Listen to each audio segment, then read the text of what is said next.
Moms വീട്ടിലേക്ക് എൻ്റെ എല്ലാ കൂട്ടുകാർക്കും സ്വാഗതം. അപ്പോൾ ഇന്ന് ഞാൻ വന്നിട്ടുള്ളത് മലയാളിയുടെ എല്ലാം ഇഷ്ട വിഭവമായ ചക്കക്കുരു തോരന് ഈ രീതിയിൽ നിങ്ങളൊന്ന് തയ്യാറാക്കി നോക്കുക. അടിപൊളിയായിട്ടോ. അപ്പോൾ അതിനായിട്ട് ഞാനിവിടെ കുറച്ച് ചക്കക്കുരു എടുത്തിട്ടുണ്ട്. അത് ക്ലീൻ ചെയ്ത് ഒരു ചക്കക്കുരു 4ആയിട്ടും 6ആയിട്ടും ഒക്കെ ഞാനിതാ കീറി എടുത്തിട്ടുണ്ട്. അത് നമുക്കൊരു ഒരു മൺചട്ടിയിലേക്ക് മാറ്റി കൊടുക്കുക. ഇനി അതിലേക്ക് ഒരു 1/2 ടീസ്പൂൺ മുളക് പൊടി, ഒരല്പം മഞ്ഞൾപ്പൊടി, അതുപോലെ തന്നെ അതിൻ്റെ കൂടെ നമുക്ക് ഒരു 2 തണ്ട് കറി ലീഫ് കൂടെ ചേർത്ത് കൊടുക്കുക.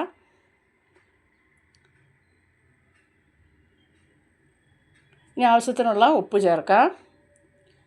അതിനുശേഷം നമുക്കിത് നികക്കെ വെള്ളം ഒഴിച്ച് ഒന്ന് വേവിച്ചെടുക്കുക. അപ്പം നികക്കെ വെള്ളം ഒഴിച്ചൊന്ന് മിക്സാക്കിയതിന് ശേഷം ഹൈ ഫ്ലെയിമിലിട്ട് വേണം നമുക്കിതൊന്ന് തിളപ്പിച്ചെടുക്കാനായിട്ട്. അപ്പോൾ തിളച്ച് വന്നതിന് ശേഷം നമുക്കൊരല്പം തീ കുറച്ച് വെക്കുക. ഈ വെള്ളമെല്ലാം വറ്റിച്ച് വേണം എടുക്കാൻ, ഊറ്റിക്കളയരുത് കേട്ടോ. അപ്പോൾ ഇതുപോലെ ഒന്ന് വെച്ചിട്ടുണ്ട്. ഈ സമയം നമുക്ക് അരപ്പിനാവശ്യമുള്ള സാധനം ഞാൻ ഇവിടെ എടുത്തിട്ടുണ്ട്. കുറച്ച് ചുവന്നുള്ളി ഞാൻ ചതച്ചെടുത്ത് വെച്ചിട്ടുണ്ട്. വെളുത്തുള്ളി അതുപോലെ ചതച്ച് വെച്ചേക്കുക. തേങ്ങയും പച്ചമുളകും നമുക്കൊന്ന് ഒതുക്കിയെടുക്കാം. അപ്പോൾ 2 പച്ചമുളക് ഞാൻ എടുത്തിട്ടുണ്ട്. എരിവ് വേണമെന്നുള്ളവർക്ക് കൂടുതൽ ചേർക്കാം. ഒരു 1-2 തണ്ട് കറി ലീഫ് ചേർത്ത് കൊടുക്കുക. ഇനി അതിലേക്ക് ആവശ്യത്തിനുള്ള തേങ്ങ ചേർക്കുക. തേങ്ങ ഒരുപാടായി പോരുത് കേട്ടോ. അതിന് ശേഷം നമുക്ക് ഒരല്പം കൂടി മഞ്ഞൾപ്പൊടി ചേർത്ത് കൊടുക്കുക. നമ്മൾ ചക്കക്കുരുവിൽ ഒരല്പം ചേർത്തിട്ടുള്ളൂ. ഒന്ന് ഒതുക്കി മാത്രം എടുക്കുക. അത് മാറ്റി വെച്ചിട്ടുണ്ട്. ഇപ്പം നമ്മുടെ ഹൈ ഫ്ലെയിമിൽ വെച്ച് നമ്മുടെ ചക്കക്കുരു ഇങ്ങനെ തിളച്ച് വന്നിട്ടുണ്ട്. ഇനി നമുക്കിതൊന്ന് വേഗം വേണം, വെള്ളമെല്ലാം വറ്റി കിട്ടണം വേണം. അതിനനുസരിച്ച് ഫ്ലെയിം ഒന്ന് കുറച്ച് വെച്ച് കൊടുക്കുക. അപ്പോൾ അതൊന്ന് വെന്ത് വരട്ടെ. അപ്പോൾ വീഡിയോ കണ്ട് ഇഷ്ടപ്പെടുവാൻ ഒരു ലൈക്കും ഹൈപ്പും ഒക്കെ തരാൻ മറക്കരുത്. നിങ്ങളുടെ പ്രിയപ്പെട്ടവർക്കെല്ലാം വീഡിയോ ഒന്ന് ഷെയർ ചെയ്ത് കൊടുത്ത് എന്നെ സപ്പോർട്ട് ചെയ്യാനും മറന്നു പോകരുത്. ആദ്യമായിട്ട് കാണുന്നവർ ചാനലൊന്ന് സബ്സ്ക്രൈബ് ചെയ്ത് തൊട്ടടുത്തുള്ള ബെൽബട്ടൺ ഒന്ന് അമർത്തി ഓൾ എന്നുള്ള ഓപ്ഷൻ കൂടി ഒന്ന് എനേബിൾ ചെയ്യുവാണെങ്കിൽ ഞാനിടുന്ന എല്ലാ വീഡിയോയുടെയും നോട്ടിഫിക്കേഷൻ അതാത് സമയം നിങ്ങൾക്ക് ലഭിക്കുന്നതായിരിക്കും. നിങ്ങളുടെ സപ്പോർട്ടിന് സ്നേഹത്തിന് ഒത്തിരി നന്ദിയുണ്ട്. അപ്പോൾ ഇനി ഞാൻ അത് മാറ്റി വെച്ചു. ചക്കക്കുരു വെന്ത് മാറ്റി വെച്ചതിന് ശേഷം മറ്റൊരു ചട്ടി അടുപ്പത്ത് വെച്ചു. ചട്ടി ഒന്ന് ചൂടായി വരുമ്പോൾ 4 സ്പൂണ് വെളിച്ചെണ്ണ ഞാൻ ഒഴിച്ചു കൊടുത്തിട്ടുണ്ട്. എണ്ണ നല്ലപോലെ ചൂടായി വരുമ്പോൾ നമുക്കതിലേക്ക് 1/2 ടീസ്പൂൺ കടുകിട്ടൊന്ന് പൊട്ടിക്കുക. കടുക് പൊട്ടി വരുന്ന സമയം ഉണക്കമുളകും കറി ലീഫും കൂടെ ഇട്ട് കൊടുക്കുക. അതും കൂടെ ഒന്ന് മൂത്ത് വരട്ടെ.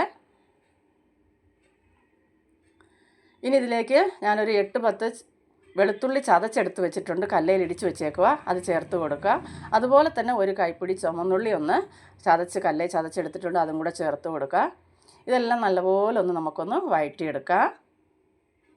അപ്പോൾ ഇങ്ങനെ തോരൻ ചെയ്താൽ നല്ല ടേസ്റ്റ് കേട്ടോ. ഇനി ഒരല്പം ഉപ്പ് നമുക്ക് ചേർത്ത് കൊടുക്കാം. ചക്കക്കുരുവിൽ ഉപ്പിട്ടാണ് നമ്മൾ വേവിച്ചേക്കുന്നത്. അതുകൊണ്ട് ഉപ്പ് ചേർക്കുമ്പോൾ നോക്കിയൊക്കെ ചേർക്കുക. ഒന്ന് വഴന്ന് വന്നതിന് ശേഷം നമ്മൾ ഒതുക്കി വെച്ചിരിക്കുന്ന തേങ്ങയുടെ കൂട്ടും കൂടി ഇതിലേക്ക് ചേർത്ത് കൊടുക്കാം.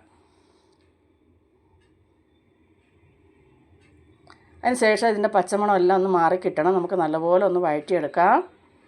അപ്പോൾ ഈ സമയത്ത് നമുക്ക് ഇതിലേക്ക് 1 ടീസ്പൂണ് പെരിഞ്ജീരകം പൊടിച്ചതും കൂടെ ചേർത്ത് കൊടുക്കുക. അപ്പോൾ ഞാനിതിൽ നല്ല ജീരകം ചേർത്തിട്ടില്ല. ഇതിങ്ങനെ ചേർത്ത് വെക്കുമ്പോൾ നല്ലൊരു ടേസ്റ്റായിട്ടോ. അപ്പോൾ നിങ്ങൾക്ക് ഇത് പെരിഞ്ജീരകത്തിൻ്റെ ഫ്ലേവർ ഇഷ്ടമില്ലാത്തവരാണെങ്കിൽ തേങ്ങ ഒതുക്കിയെടുക്കുമ്പോൾ നല്ല ജീരകം കൂടെ ചേർക്കുക. അപ്പോൾ അതിൻ്റെ എല്ലാം പച്ചമണം മാറി ഒന്ന് നല്ലപോലെ ഒന്ന് മൂത്ത് വരുമ്പോൾ നമുക്ക് വേവിച്ച് വെച്ചിരിക്കുന്ന ചക്കക്കുരു ഇതിലേക്ക് ചേർത്ത് കൊടുക്കാം.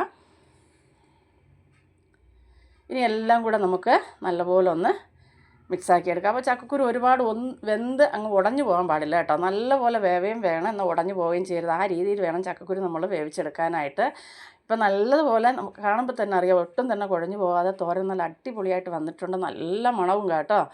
നമ്മൾ ഈ പെരുംജീരകം ചേർത്ത് വെക്കുമ്പോൾ ഒരു പ്രത്യേക ഫ്ലേവർ തന്നെയാണ്, നല്ല ടേസ്റ്റുമാണ്. ഇതുപോലെ നിങ്ങൾ ഉണ്ടാക്കിയാൽ ഉറപ്പായിട്ടും നിങ്ങൾക്ക് ഇഷ്ടപ്പെടും. അപ്പോൾ എല്ലാവരും ഒന്ന് ഉണ്ടാക്കി നോക്കുക. നിങ്ങളുടെ അഭിപ്രായങ്ങളൊക്കെ കമൻറ്റായിട്ട് അറിയിക്കാൻ മറക്കരുത് കേട്ടോ. നിങ്ങളുടെ കമൻറ്റും ലൈക്കും ഒക്കെ കാണുമ്പോഴാണ് ഒന്നുകൂടെ വീഡിയോ ഇടണമെന്നുള്ള ഉത്സാഹമൊക്കെ വരുന്നത്. അപ്പം മറക്കാതെ എല്ലാ വീഡിയോ കണ്ട് ഇഷ്ടപ്പെട്ടവർ ലൈക്ക് തരാൻ മറക്കരുത്. അതുപോലെ തന്നെ കമൻറ്റും അറിയിക്കുക. അപ്പോൾ ഞാൻ മറ്റൊരു പാത്രത്തിലേക്ക് വീഡിയോയ്ക്ക് വേണ്ടിയിട്ട് മാറ്റി വെച്ചിട്ടുണ്ട്. നല്ല ടേസ്റ്റാണ്. ചൂട് ചോറിൻ്റെ കൂടെയൊക്കെ കഴിക്കാൻ, ചുമ്മാതെ നമുക്ക് വേണമെങ്കിലും കഴിക്കാം കേട്ടോ. ചക്കക്കുരു ഇഷ്ടമില്ലാത്ത ആരുമില്ല അല്ലേ? മലയാളിക്ക് ഒരുപാട് ഇഷ്ടമുള്ള ഒരു വിഭവം തന്നെയാണ് ചക്കയും ചക്കക്കുരും ഒക്കെ. അപ്പോൾ അടുത്തൊരു വീഡിയോ ആയിട്ട് ഓടിയെത്തുന്നവരെയും എൻ്റെ എല്ലാ കൂട്ടുകാർക്കും ബായ്.